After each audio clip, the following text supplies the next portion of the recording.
Hi this is Prabhat Ranjan और आज की इस वीडियो में हम बात कर रहे होंगे अगर आप कॉलेज में जा रहे हो तो कॉलेज में कितने से cultural clubs, technical team, sports team, क्या सारी चीजें होती हैं, इनमें जाने का प्रक्रिया क्या है, इनका बेनिफिट क्या है, साथ ही साथ पढ़ाई और क्लब्स कैसे एक साथ मैनेज करें और बहुत सी चीजें आज की इस एक सिंगल वीडियो में हम डिस्कस कर रहे होंगे।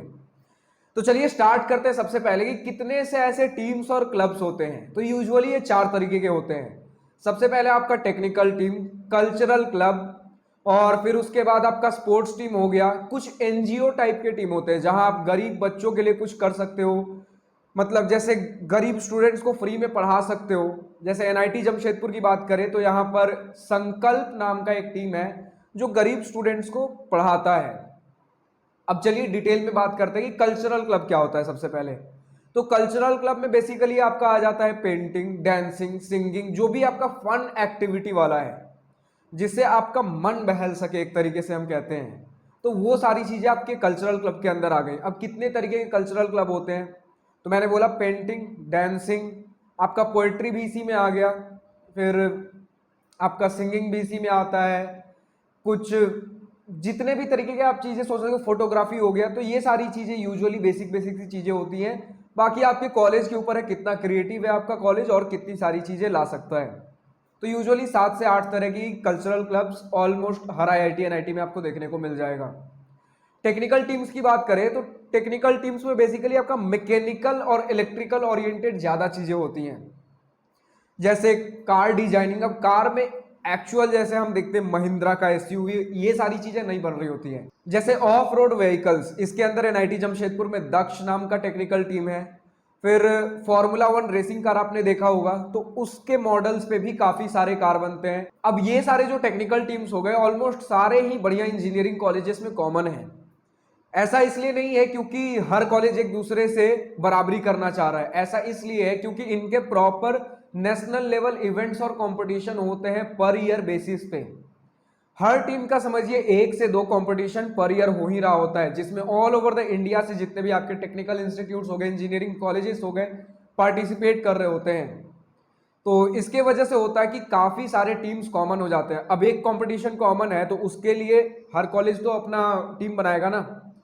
तो जैसे फॉर्मूला 1 रेसिंग कार मैंने बोला, ऑफ रोड व्हीकल्स बोले मैंने, फिर आपका कुछ सोलर पावर्ड व्हीकल्स भी बनते हैं, फिर उसके बाद कुछ है जो एनर्जी एफिशिएंट बनते हैं। बहुत सारी ऐसी चीजें हैं। एनआईटी जमशेदपुर में इस तरीके के 6 टेक्निकल टीम्स हैं, जिसमें आपका एक फिनिक्स भी आता है, जिसमें आपका फ्लाइंग एरोप्लेन मॉडल्स बनते हैं। बेसिकली छोटे छोटे एरोप्लेन मॉडल्स, छोटे इन द सेंस आपका एक रूम जितना लंबा, 5 से 6 फीट हो सकता है उसका लंबाई। तो इस तरीके की चीजें बनती है जिसे हम रिमोट से कंट्रोल कर सके। तो ऐसे से हमारे टेक्निकल टीम्स होते हैं। अब इसमें बेसिकली होता है जो भी चीजें आप क्लास में सीख रहे हो, बहुत सारे स्टूडेंट की मानसिकता होती है क्लास में जो हम सीख रहे हैं थ्योरी, वो सारी चीजें हम अप्लाई कर रहे होंगे। नहीं, ये नहीं हो रहा होता। मुझे भी पहले यही लगता था। देखिए कॉलेज में हम क्या सीख रहे होते, थर्मोडाइनमिक्स हमारा मैकेनिकल में एक सब्जेक्ट होता है, हमारा फ्लूइड डायनेमिक्स, ये सारी चीजें सब्जेक्ट होते हैं। बेसिक बेसिक इनके एप्लीकेशंस लग रहे होते हैं। बट अब कार बना रहे हो तो उसमें ब्रेकिंग सिस्टम होगा, उसमें बहुत सारी चीजें होती हैं, इंजन होगा, सस्पेंशन होगा। तो ये सारी चीजें प्योरली आप उन्हीं टेक्निकल टीम्स में सीख रहे होंगे। इनका थ्योरी ऐसा नहीं है कि अलग से क्लासेस में पढ़ाए जा रहे होंगे। अब जान लेते हैं इनका फायदा क्या है, इसके बाद हम बात करेंगे स्पोर्ट्स टीम और एनजीओ वाली क्या क्या चीजें, वो भी बात करेंगे। इनका फायदा बेसिकली ये है कि अगर आप किसी टेक्निकल टीम में थे तो कुछ काफी हद तक फायदा तो आपके कॉलेज में थ्योरी में जो पढ़ रहे हो वो भी होता है। और उसके बाद अगर सिमिलर कोई कंपनी आ रही है प्लेसमेंट के लिए, कोई कोर की कंपनी मान लेते, कोई ऑटो व्हीकल की कंपनी आ रही है, तो आपने ऑलरेडी किसी ऑटो व्हीकल पे काम कर रखा है टीम के थ्रू, तो आपको पता है स्टीयरिंग कैसे काम करता है, सस्पेंशन कैसे काम करता है, बेस्ट इंजन कैसे होते हैं, फ्यूल एफिशिएंसी सिस्टम कैसे काम करता है, किस तरीके के इंजन लगाएं, बहुत सारी चीजें।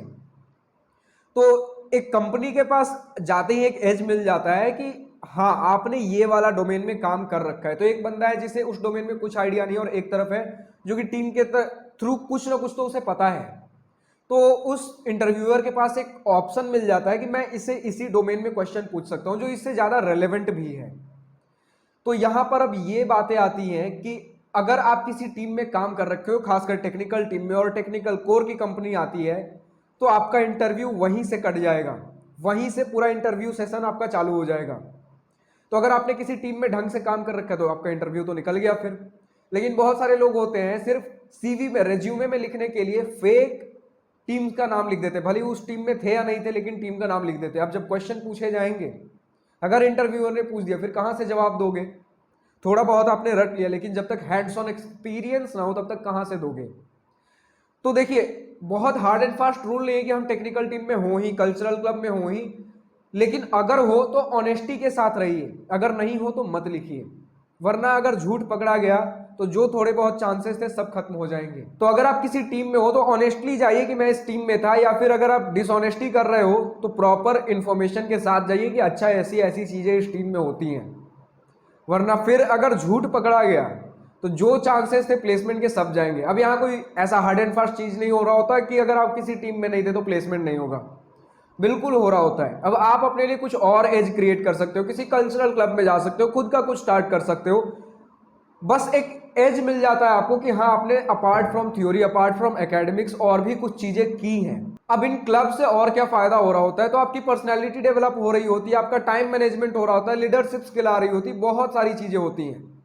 आज आप जूनियर हो तो आपके सीनियर्स आपको गाइड कर रहे हैं, कल को चल के आप सीनियर बनोगे तो अपने जूनियर को गाइड करोगे, मैनेज करोगे, उनको लीड करोगे, लीडरशिप स्किल आएगी। पढ़ाई के साथ चीजों को मैनेज कर रहे हैं, आपके पास टाइम मैनेजमेंट स्किल्स आ गया। आप कभी स्पॉन्सरशिप के लिए जा रहे होगे तो वहां आप कंपनी के सीएसआर से डायरेक्टली बैठकर, सीएसआर पर्सन से डायरेक्टली बैठकर बातें कर रहे होगे। तो बहुत सारी चीजें आपको देता है एक क्लब। अब क्लब ऐसा नहीं है कि क्लब ही सब कुछ है, आप खुद का कुछ क्रिएट कर सकते हो। जैसे मैं यूट्यूब चैनल कर रहा हूं, कोई स्टार्टअप कर रहा होता है, कुछ भी आप कर सकते हो।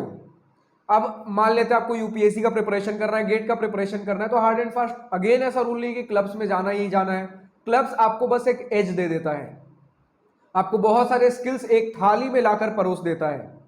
बट एक ग्राउंड रियलिटी बताऊं क्लब्स की, तो जैसे आप क्लब्स में जाओगे तो बहुत सारे क्लब्स में यूजुअली स्टार्टिंग में पोस्टर डिजाइनिंग, पीआर जैसे सोशल मीडिया पे प्रमोशन, बहुत सारी ऐसी चीजें होंगी जिससे आप बोर हो सकते हो।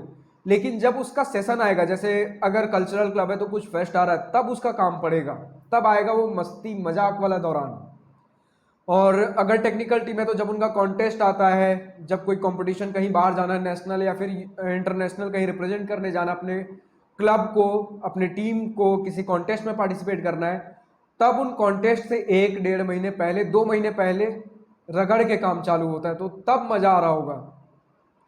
और फिर अगर बात करें स्पोर्ट्स टीम कैसा होता है भैया, तो स्पोर्ट्स में आप समझ लीजिए, अगर आईआईटी एनआईटी लेवल पे बात करें तो आप जितने स्पोर्ट्स समझ सकते हो, बेसिक बेसिक कम से कम आपका क्रिकेट हो गया, फुटबॉल हो गया, हॉकी, बैडमिंटन, टेबल टेनिस, ये सारी चीजें तो होंगी ही होंगी। अब आपका कॉलेज कितना बड़ा है इसके ऊपर ये वैरायटी और बड़ी हो जाती है। तो यहां समझिए, फिर भी नहीं तो एक आईआईटी एनआईटी में on an average 8 to 10 types of sports तो होंगे ही होंगे। अब अगर उतनी आपकी एनआईटी फैसिलिटीज नहीं देता, फिर भी कम से कम 5 से 6 तो होंगे ही। बहुत सारे कॉलेजेस हैं आईआईटी एनआईटी के अलावा भी जहां 10, 12, 20 तरीके के स्पोर्ट्स हैं। अब बात कर लेते हैं कि इनमें हमें एंट्री कैसे लेना है। तो ऐसा नहीं होता कि आप कॉलेज में आ गए और पूछते चल रहे भैया मुझे इस क्लब में दिलवा दीजिए, मैं इस क्लब में आना चाहता हूं सर, मैम मेरा इस क्लब में ले लीजिए, ऐसा नहीं होता। जैसे ही आप कॉलेज में होगे, कुछ क्लब्स 1-2 महीने बाद अपना इंडक्शन चालू करते हैं। इंडक्शन क्या होता है उसके ऊपर आ रहे हैं अभी। तो कुछ क्लब सेकेंड ईयर, कुछ क्लब थर्ड ईयर, तो सबका अपना एक पर्टिकुलर टाइम है कि इस समय हम जूनियर्स को अपने क्लब में ले रहे होंगे, अपने टीम में ले रहे होंगे। अब इसका तरीका ये होता है कि सबसे पहले एक ओरिएंटेशन मीटिंग होता है, 1 से 2 घंटे का ओरिएंटेशन मीटिंग होगा, जिसमें सीनियर्स आएंगे, आपको बताएंगे हमारा टीम ये है, ये सारी चीजें करता है।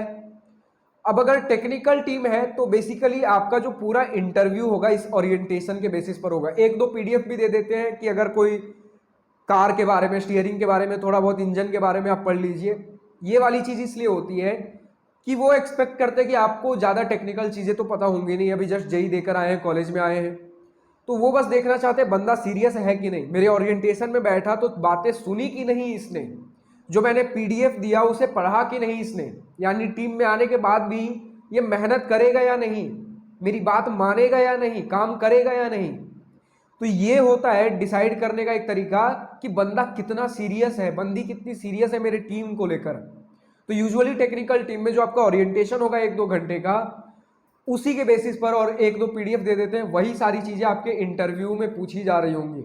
एक रिटन राउंड ऑफ टेस्ट भी हो जाता है, बट ये सारे बहुत बेसिक चीजें होती हैं। आपके कॉलेज सीनियर्स ही तो ले रहे होंगे, कोई प्लेसमेंट इंटरव्यू नहीं है। बट हाँ, ये फायदा होगा कि यहाँ से आपको एक्सपोजर मिलना चालू हो जाता है। अच्छा, ऐसा मैं दूसरे लोग अगर मेरा इंटरव्यू ले रहे हैं, सवाल जवाब कर रहे हैं, तो कैसे इन चीजों को डील करें। तो मैं हमेशा बोलता हूं कि अगर आपको किसी टीम या क्लब में इंटरेस्ट नहीं है, फिर भी उनके इंटरव्यू में जाकर बैठिए। एक्सपोजर मिलता है, इससे और ज्यादा खुलोगे कि अच्छा ऐसे ऐसे चीजें होती हैं।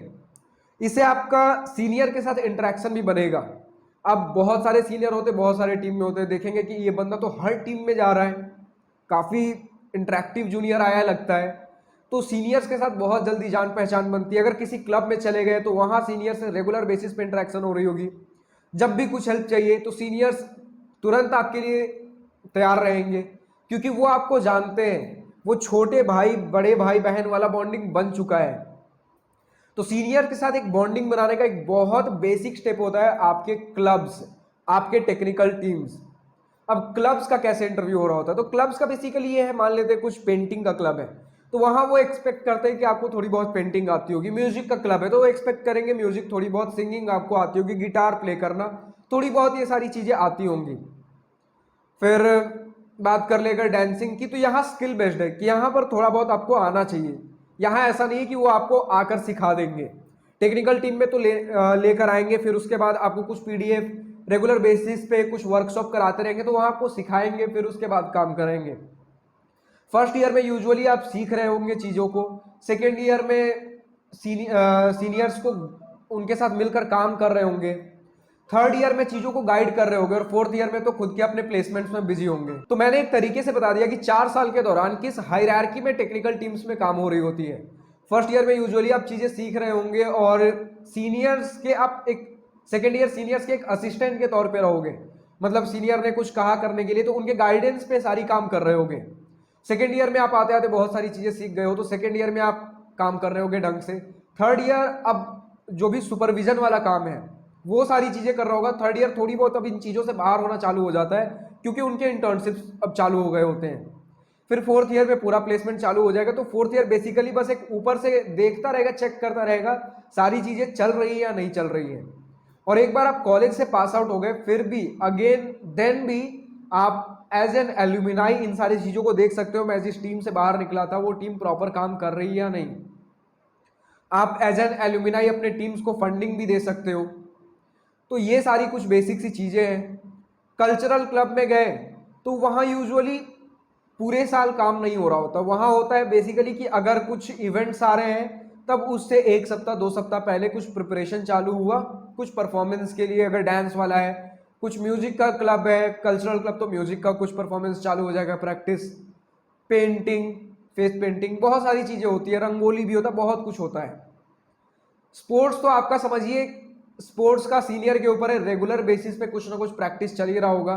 कोई टीम होता है जो पूरे साल प्रैक्टिस करवाता है, कोई टीम होता है बस कुछ अगर इवेंट आ रहा है, कोई कंपटीशन आ रहा है, तब लोगों को सेलेक्ट करेगा कि अच्छा मेरे टीम में ये सारे बेस्ट लोग हैं, ये सारे जाएंगे, इनकी ट्रेनिंग करवाता हूं। तो ऐसा काम हो रहा होता है। एनजीओ टाइप के क्लब्स की बात करें तो जैसे एनआईटी जमशेदपुर में संकल्प है, जो गरीब बच्चों को free of cost education provide करता है जितना हो पा रहा है इनसे।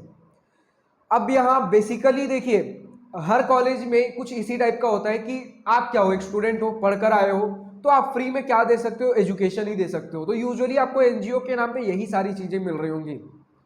बट कुछ कॉलेजेस में होता है, अगर आपके पास कुछ फटे पुराने कपड़े हैं, ऑफ कोर्स फटे हुए नहीं, बट अगर कुछ पुराने कपड़े हैं जिसे आप अभी नहीं पहनते, तो वो डोनेट कर सकते हो आप।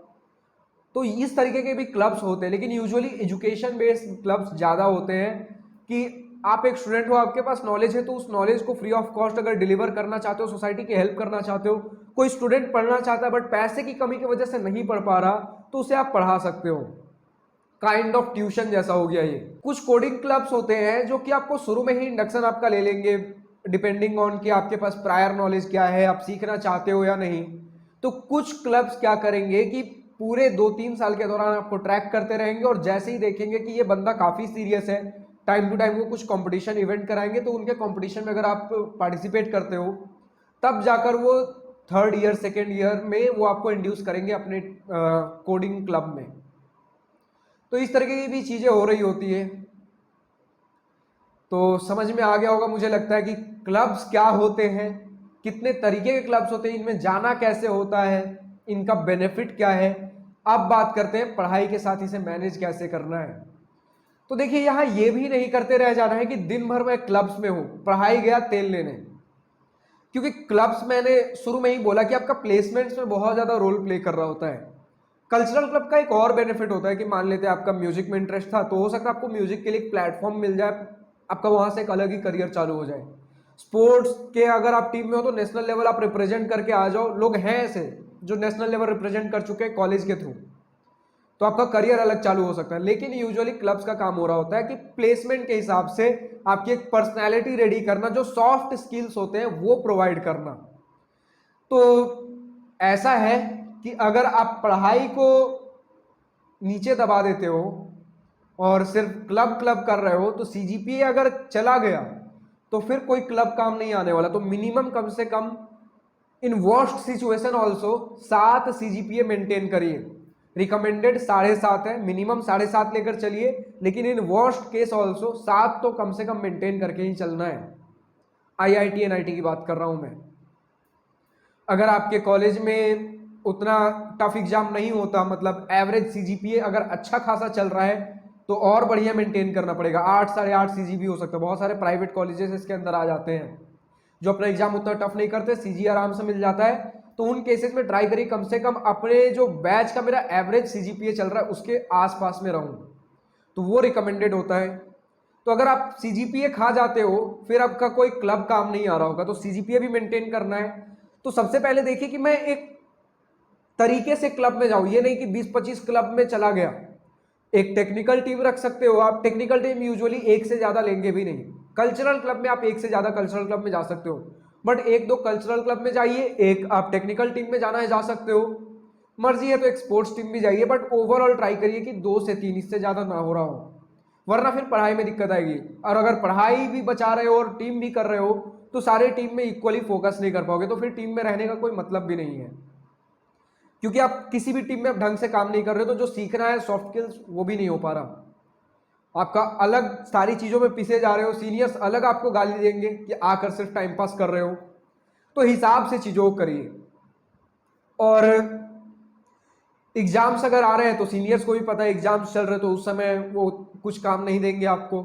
अगर कुछ कंपटीशन आ रहा है तो हाँ, तब हो सकता है कि थोड़ा बहुत आपको एग्जाम के टाइम भी काम दे दे। तो यूजुअली उतना ज़्यादा पढ़ाई में इफेक्ट नहीं हो रहा होता है, अनटिल एंड अनलेस आप दिमाग से ये ख्याल निकाल दो कि मैं क्लब में भी रह लूंगा, मैं पढ़ाई भी कर लूंगा, सीजीपीए भी आ जाएगा, प्लेसमेंट भी हो जाएगा, और मैं घूम फिर भी लूंगा, और मजाक मस्ती सोना मेरा सब कुछ हो जाएगा। नींद, सोना, घूमना फिरना, इसे थोड़े दिनों के लिए कुर्बान करना पड़ेगा। हाँ, डेली का 1-2 घंटा मजाक मस्ती चलता है, किसी दिन 3 घंटा हो गया, किसी दिन ब्रेक ले लिए, वो चलता है। लेकिन रेगुलर बेसिस पे हम दिन के 4 घंटे 5 घंटे चिल कर रहे हैं, फिर वो नहीं हो पाएगा। तो यार 4 साल मिला है। अब मैं हर वीडियो में कहता हूं कि स्कूल में हम थे स्पून फीडिंग वाले बच्चे, अब अचानक से स्कूल से कॉलेज में गए हैं, तो कुछ चेंजेस तो करनी पड़ेंगी ना, कुछ तो एक्स्ट्रा एफर्ट मारना पड़ेगा ना, क्योंकि कॉलेज के बाद हमें प्लेसमेंट वाले फेज में जाना है, जब हमें अपने स्किल्स के लिए कोई 4 पैसे दे रहा होगा। तो ये स्किल्स बनाएंगे कब? कॉलेज में। इसके लिए एफर्ट चाहिए होता है। तो ठीक है, इस वीडियो में इतना ही रहने देते हैं। मुझे लगता है वीडियो काफी लंबा खिंच चुका है, और जितनी चीजें डिस्कस होनी चाहिए थी आपको काफी आइडिया भी लग गया होगा, क्लब्स क्या होते हैं, कैसे काम करते हैं, बहुत सारी चीजें। तो इस वीडियो में इतना ही। अगर वीडियो पसंद आई हो तो लाइक शेयर सब्सक्राइब दिल खोल कर करिएगा, और अगर कुछ दिल की बातें, कुछ मन की बातें लिखकर बतानी हो या पूछनी हो तो कमेंट सेक्शन आप ही के लिए तो है। So thank you for watching this video. Goodbye, nice day, wish you all the best for future, enjoy your journey.